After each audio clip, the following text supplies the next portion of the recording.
Bere to You by Sylvia Day. Chapter 5 Part 4. Before watching, don't forget hit like, subscribe and share button for more interesting free audiobooks. Thank you. With just those few simple words I became hot and needy. Way too vulnerable. What's so urgent? Go with me to the Advocacy Center dinner tonight. I pulled back, surprised and excited by the request. You're going. So are you. I checked, knowing your mother would be there. Let's go together. My hand went to my throat, my mind torn between the weirdness of how much he knew about me and concern over what he was asking me to do. That's not what I meant when I said we should spend time together. Why not? The simple question was laced with challenge. What's the problem with going together to an event we'd already planned on attending separately? It's not very discreet. It's a high-profile event. So, Gideon stepped closer and fingered a curl of my hair. There was a dangerous purr to his voice that sent a shiver through me. I could feel the warmth of his big, hard body and smell the richly masculine scent of his skin. I was falling under his spell, deeper with every minute that passed. People will make assumptions, my mother in particular. She's already scenting your bachelor. Blood in the water. Lowering his head, Gideon pressed his lips into the crook of my neck. I don't care what people think. We know what we're doing. And I'll deal with your mother. If you think you can, I said breathlessly, you don't know her very well. I'll pick you up at 7. His tongue traced the wildly throbbing vein in my throat and I melted into him, my body going lax as he pulled me close. Still, I managed to say, I haven't said yes. But you won't say no. He caught my earlobe between his teeth. I won't let you. I opened my mouth to protest and he sealed his lips over mine, shutting me up with a lush wet kiss.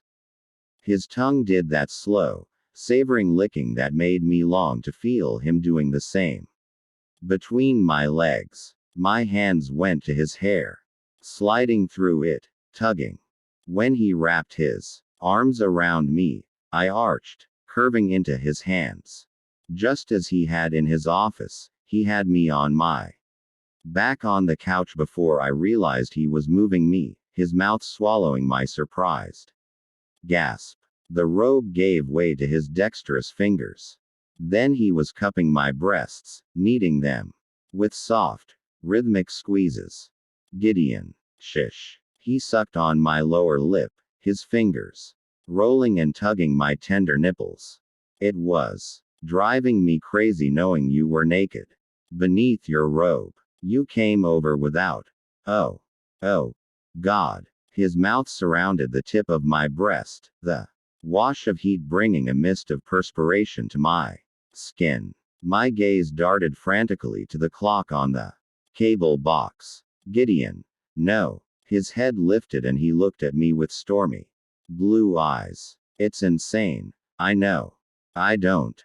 I can't explain it, Eva, but I have to make you come.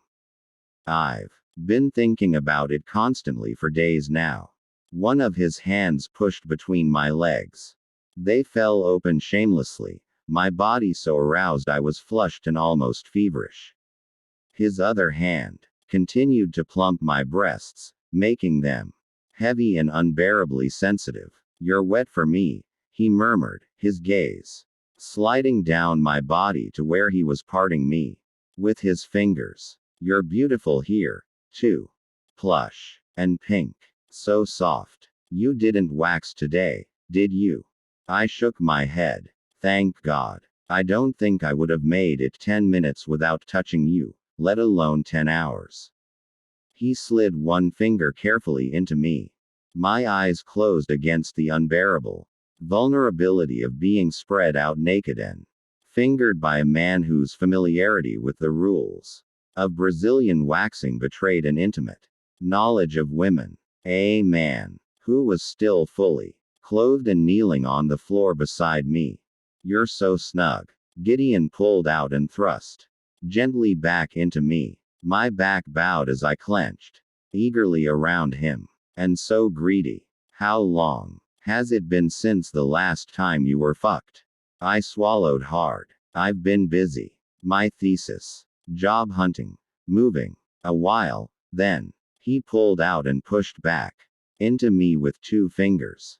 I couldn't hold back a moan of delight. The man had talented hands. Confident and skilled, and he took what he wanted with them. Are you on birth control, Eva?